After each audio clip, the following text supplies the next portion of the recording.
Asbestos fibers are much finer than a human hair and are invisible to the naked eye. When they are released, they float in the air and are then sometimes breathed in by human beings.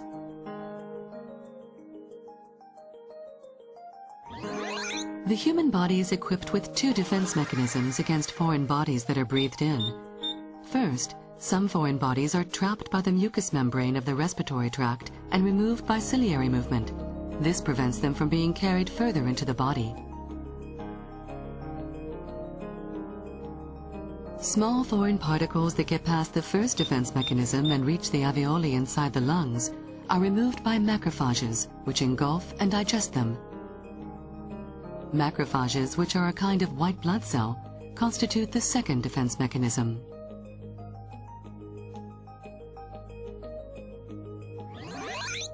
But asbestos fibers are extremely fine and are shaped like needles, so even long ones pass through the first defense mechanism and reach the alveoli via the bronchioles.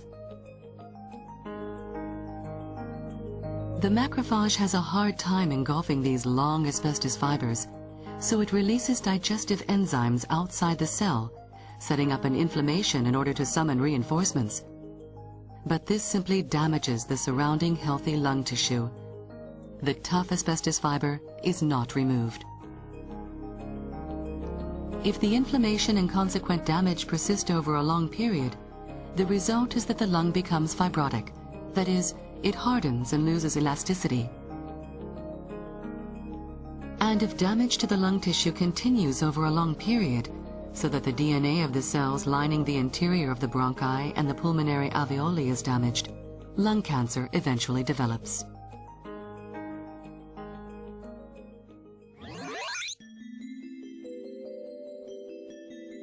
Over a long period, iron protein attaches itself to some of the asbestos fibers that have collected in the lung, and they take on a characteristic iron dumbbell shape. These are called asbestos bodies. These asbestos bodies do not constitute a disease by themselves, but their presence is important evidence of past exposure to asbestos.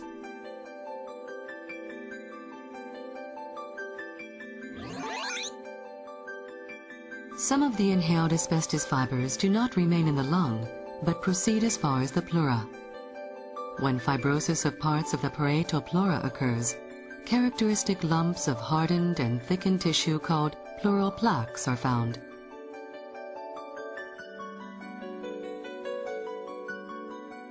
Like asbestos bodies, these pleural plaques are not a specific disease, but their presence is important evidence of exposure to asbestos.